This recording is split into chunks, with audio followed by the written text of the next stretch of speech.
As Mr. Murthy said, out of place, obviously for different reasons, but. And sort of similar questions popped up when Rajiv suggested spiritual gym. But what a wonderful presentation, sir. Though I haven't experienced any kind of situations as mentioned in both case studies, I could relate to, and I could enjoy, I could interact, and thanks both. And as Mahesh said, the whole meaning of spirituality is changed. Now, if somebody asks me what is spirituality, I'm going to give an entirely different definition. Mm, that's all, sir, but I have a doubt here.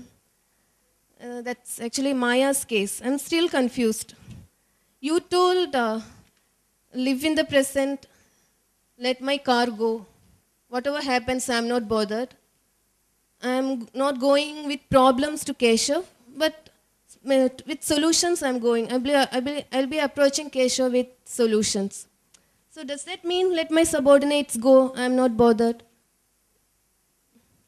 Because she can't wait till market conditions improve. She has to take an action. So that may affect her subordinates also. So she needs to take a a step which involves more intellect and less emotions. Or what's the place of intellect actually in this situation? Where do you place intellect? It's along emotions or somewhere above that, or it's purely intellect which comes into play. In a decision making process, if you are able to remove emotion and if you only look at the fact, emotions can color the fact. That's how the reality happens. So if you remove emotions and if you look at the fact, automatically you are starting to operate from the intellect, because then the intellect is the discriminating faculty. It is able to look at what is right, what is good, and therefore you're more balanced, and the decision making becomes more balanced. And when we take this approach to say, I'm always be focused on what is the next best thing I can do, for now I will remove any anxiety. That's what I'm saying. I'm not saying that therefore okay pona po none of that is to take one either defeatist or fatalistic sort of stances. I remove that thought about, oh, if I lose my job and then if I don't get another job and if I'm not able to pay 6 installments and if after 6 installments I fail, they repossess. Those hypothetical situations I remove because they are energy sapping. But to focus on right now as Maya, what can I do? That is all I was wanting to present. Within that, some options will emerge. In fact, you will think better on the alternatives uh, rather than spend your energy on the ifs and buts. Because ifs and buts is a vicious circle. It'll keep drawing energy within itself, and it will never end. But you cut it, throw it out for the time. If you learn to throw it over a period of time, because it's a habit, it becomes a habit over a period of time. So if you learn to throw it out, then you have tremendous space where you can tackle the problem as it emerges as a problem and be ready with alternate situations. You will develop your own alternate situations. It's quite easy. With some experience, you will know that. After all, you are doing it, I'm quite sure, almost every day without knowing about it. Maybe, if we completely remove ifs and buts, then how is it possible to prioritize? Maybe we have a solution. Maya has a solution. Solution number 1, solution number 2, solution number 3. How will she know that whether to apply solution number 1 first without ifs and buts? Because if I apply solution number 1, then this may happen, this may happen, this may happen. So maybe with experience she can do that. But I hope you guys don't mind if lunch is a little delayed and we spend some time, because there's some very interesting things which are coming up. Very, very interesting questions, Rija. thanks. What is the right decision?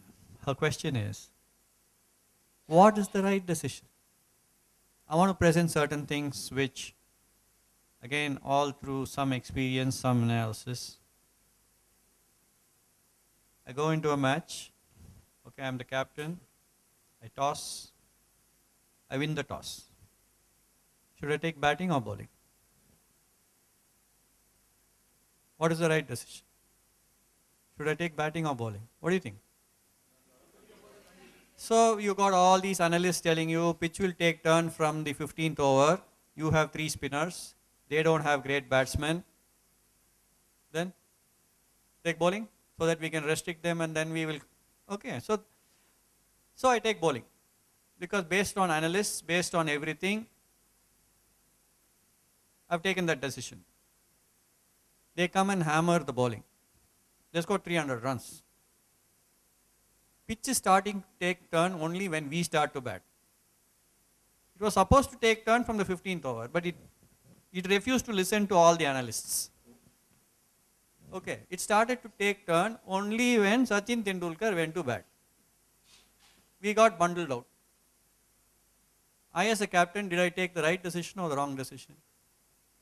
What? What? What? That moment I thought it was right. So, right or wrong can never be determined at the time you take a decision. Right or wrong is proved when events happen. So I want to remove, there is no such thing this is something I have shared with all the people who have been with me. There is no such thing as a right decision or a wrong decision. There is only such thing as the best decision I can take at that point in time. It would be proven right or wrong as events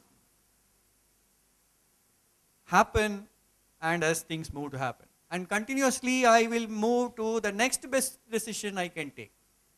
So among the priorities that Maya has, let her decide, I think this is the best one which I want to pursue now.